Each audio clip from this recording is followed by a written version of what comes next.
Alright, so magandang hapon sa inyong lahat. Ngayon ay papunta na tayo sa Island of Lamuklok. At ito na kasama natin ang mga bata dahil sinalubong nila tayo. Nangunguha sila ng mangga. Yan, oh. At dito sa daan ay maraming kupras na nakabilad. Yan sila. Dito yung iba. Ayun yung iba.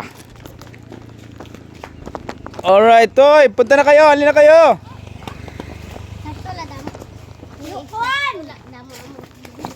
Damuan? Kahoy. Damo yung kahoy. Alright, so pagdating natin doon sa inyo, kuha na kayo ng kahoy para makaluto na tayo agad. Makaluto na agad. Snack. Ang snack natin, lulutuin natin, champurado naman. Champurado? Oo.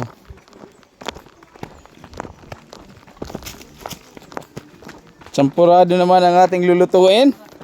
At yan para sa mga taong nakakakilala kay Pastor Peter. Kasama namin siya ngayon. At siya yung taong naka-stripe at naka-sombrero. Parang foreigner siya rito. Yan. So naka-chinilas lang at saka naka-medyas. Purmang mayaman, pang malupitang galawan. Hey! At saka naka-always section siya ng kwan.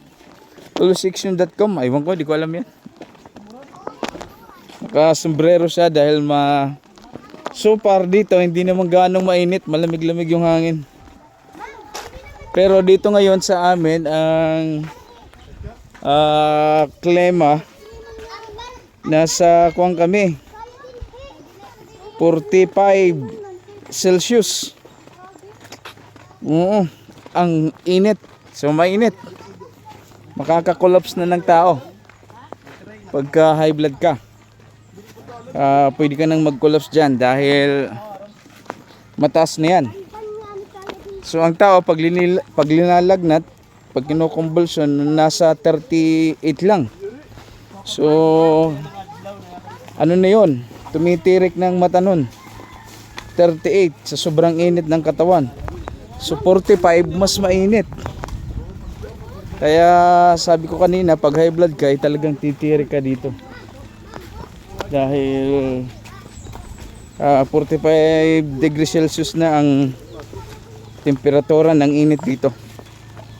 Yun ang temperatura ng Katbalogan according in the kumbaga weather forecast yun. At ang aking mga kasama ngayon, si Brother Jong, aking asawa, at si Chad, Pastor Peter. Ayan.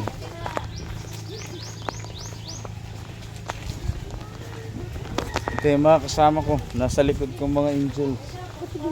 Joan, ano na? Makarokaturog. Nakakaantok dito kasi malamig ang hangin. O yan yung bata, kumuha kagad ng panggatong. Saan tayo pwedeng magluto? Ha? Waray pa, dapakanjong ang lulutuin. Kuan, champurado. Ayaw pag tiniyaw jong kay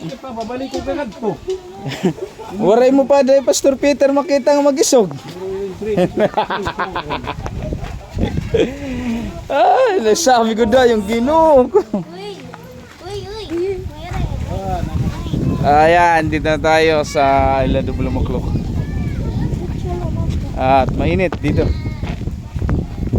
Pero malamig ang hangin dahil nga nasa tabing dagat tayo. Presko buting ngayon at mahangin kahit mainit. Balance talaga ang Panginoon, balance talaga ang Diyos. Mainit pero malamig ang hangin. Kaya ano yan, blessing yan na matatawag. Blessing para sa mga mataasang temperature ng katawan.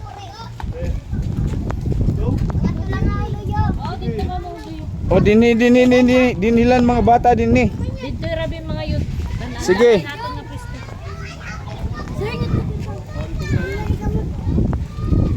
Si may-ari ng bahay na yan. Ready na. Dito na Kang kaniton. Kung papagamit, papayos lang muna natin yan pag pinagamit. Ano magtutudoy yung? Palakihin natin. Ang payag-payag din labot na. Yung bahay namin, katabi lang ng isang bahay na yan. Ang payag-payag din hain. Oray na, nawas out ng bagyo. Haman ang kuan, ang papagamit ka balay. Ayun liwat, nawas out liwat. Ha? Nawas out. Taray na. Oo. Joy, sino magluluto ngayon? Kayo na lang. Sige na, pagluto na, pagluto. Buti manik ko yung maano yan. Sige. Sige na, magluto na ka mo kay Bisig Bray. Ay, bakit sa sila ng tulog? Ano yung masisiringan natin mga viewers? Mapay man, mapay, good. Mo. Tapos salamat ako ha iyo, himbulig han iyo kuan. Ano ang kwan? Bulig nga mga pag-ampo, bulig nga tanan nga mga gibubulig mo din niya Katbalugan Samara. Iton. So dako ang kalipay ngan pagpalain ka mo ang Ginoo. Tagalog, Tagalog. Hindi nakakaintindi ng wari-waray. Pagpalain kayo ng Panginoon. Salamat po sa mga tulong dito sa Katbalugan, yung mga binibigay mo na biyaya. Ito ay babalik sa inyo siksikliglig at umaababa. Ayun. So marami daw salamat sa mga donors natin. Pa! Donors, parang may donors ah. Bado kay pag-interview. Sige. Magdamit lahat, magdamit. Pagbalo, ano rin bado? Di ko ay daw ko Magdamit lahat, magdamit.